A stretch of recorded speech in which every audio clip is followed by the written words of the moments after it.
first quarter, but then the All Blacks so dangerous when they have a chance. It's just taking the opportunity, isn't it? It was a wonderful break up the right-hand side, and then just the awareness of Bowden Barrett to attack the space and George Bridge to follow him through the big gap. This is the first try. That's a gap there. Accelerate through, he's too quick, and then he has a presence of mind to win the space. Attacks the support line and gets over. This is the second try here. Coles with a wonderful offload out of tackle, and Anton Leonard-Brown just almost waltzes across field until he sees a bit of a hole to accelerate through, and there's Scott Barrett this time. Socks down, knees up, as you said at half-time, running a support line right up the middle of the field. A spate of scoring, 17 points in 5 and a bit minutes. Yeah, it's 5 minutes. It was 2 tries in 4 minutes, really, wasn't it? And that was the story of the match in many ways. Again, George Bridge working hard on that inside, and that came after a long phase of play on penalty advantage. South Africans did come back into the game in the second half. Faf de Klerk feeding Etzebeth, and then this was after Ches and Colby had brought the stadium to life at the right-hand side. Peter Steph du Toit notices there's no one in behind, attacks right over the top of the ball. The quickest place to attack is right there. It's amazing, there was no cover there at all. It's a little disguised by Peter Steph du Toit and by Faf de Klerk. Drop goal, Andre Pollard. It's 40 metres out, struck really sweetly, isn't it? And it was just at a period where... So that all past the Webb Ellis Trophy, and an early scare for the Japanese. It was Artemiev who put the cat amongst the pigeons, but then the damage was self-inflicted, really. Will Tupou making an absolute hash of that, and on raced Golizhnitsky, took his chance really well, Martin. He was impressive all night, the left wing, awful, and you thought there may be an upset, they wouldn't go away, but just a little bit more quality, a little bit more magic from the Japanese. Brilliant play, brilliant offload from Raphael to put Matsushima away for his first. Yeah, the off was critical to the Japanese success, and just towards the back end of the first half, another excellent offload. Nakamura this time, and Matsushima running in his second for a narrow advantage at the break. Wouldn't go away though, the Russians, they kept coming, but this was great play from the big Japanese number 7, Rabashagny. He's away, strips the ball, and great athleticism to go 50-60 metres.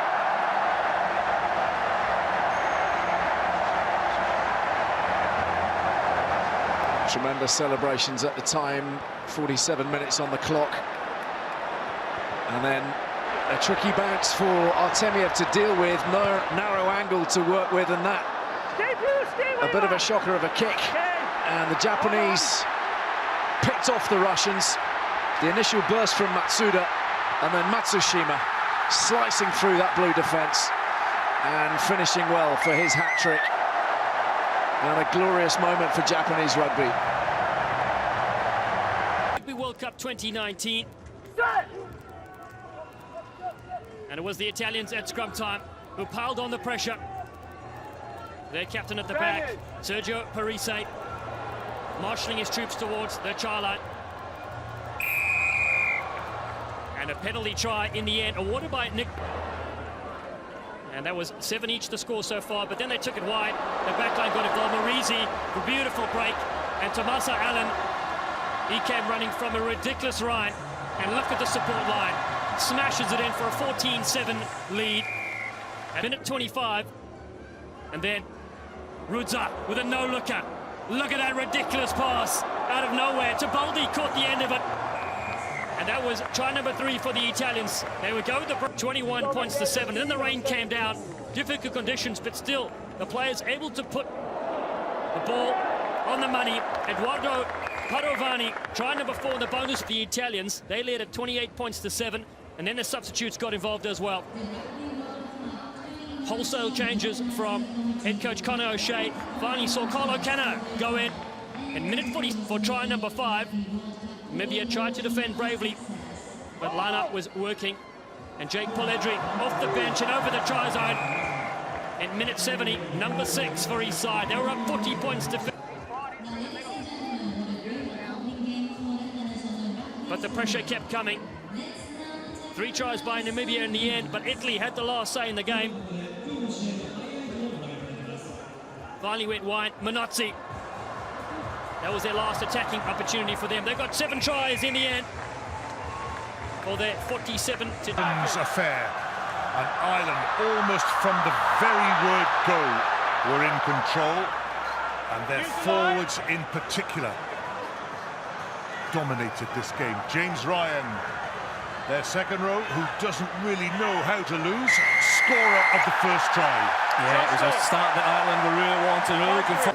And the bench like that. And this is his second try, an excellent maul try. Scotland initially defend it pretty well, pushing it towards the touchline, but the power comes on, the unity, the cohesion driving through.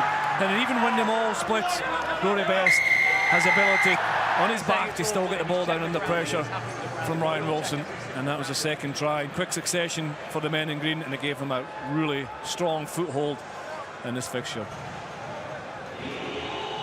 Great athletic ability, almost a bit of ballet from Rory Best. CJ Stander, one reason why he was the player of the match from a standing start. Such explosive power.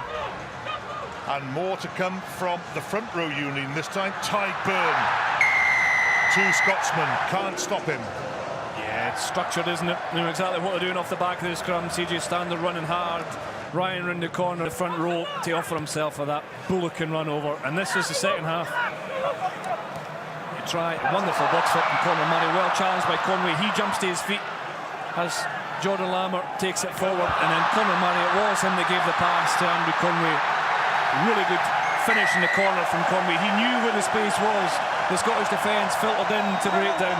He went out to the space and got his reward. Ryan Wilson can't catch that one. It's very difficult in these soaking conditions. But Andrew Conway with the finish. Grant Gilchrist. 2 sides that have rich history in the Rugby World Cup, but it was the French who took command in the opening half, and it was Vakatawa who stood up Matera, releasing Fickou, and it took a little bit of finishing. Oh, sensational start from France. They really were. They were unstoppable. A joy to watch, ball in hand, strength for power, the support play. France of yesteryear, and we thought they'd back. They were going absolutely brilliant at that point. It was Dupont who'd scored their second. Argentina, though, after the break, herring back into contention. Petty from close range, and then a second quickly followed from the replacement hooker, Julian Montoya. The driving line out, drawing dividends, and at this point Argentina really did believe. A couple of penalties put them in front, but then Lopez struck with a drop goal off the bench and restored the French lead. We weren't done at that point, though. It was an inspired second half from the Argentinians. Their pack just went up a level. The man Petty was sensational, but Lopez came off experience. This was the incident involving Fickou and Boffelli, playing the man in the air, giving away the penalty. He'd been so brilliant in the first half. Gael Fickou, he gave Emiliano Boffelli the chance to win it for Argentina, but it curled on the breeze, and away went Argentina's hopes. Many had predicted a blowout in favour of the English, but Tonga hung tough all night long. Manu Tuolangi was enormous in the first half, very nearly sending away Underhill for what could have been the first try. Yes, Sam Underhill very unlucky to be denied there by desperate Tongan defence. Disappointment behind them. It was big Manu Tuolangi who'd got them down there in the first place, and over he goes. Power, strength, keeping on his feet and fighting all the way, and the first try for England. Somehow Manu got a blade of grass to connect with the Gilbert in and amongst that pile of bodies, and Paul Williams was on the spot to say yes for Tuolangi, and then he was into the play again. Not long after that, they went wide through May, and then it was Manu on the inside chasing number 2. Yeah, absolutely. Some slick hands from the English backline. Elliott getting the ball out quickly to Johnny May, who set up that try.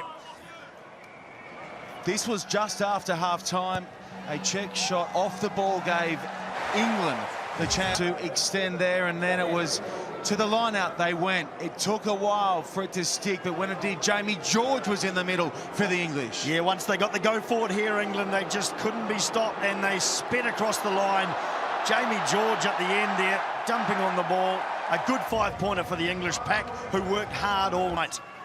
And they had to, and they needed to lean on their reserve 23, Jonathan Joseph, to help put away their reserve hooker to grab the bonus point win over Tonga.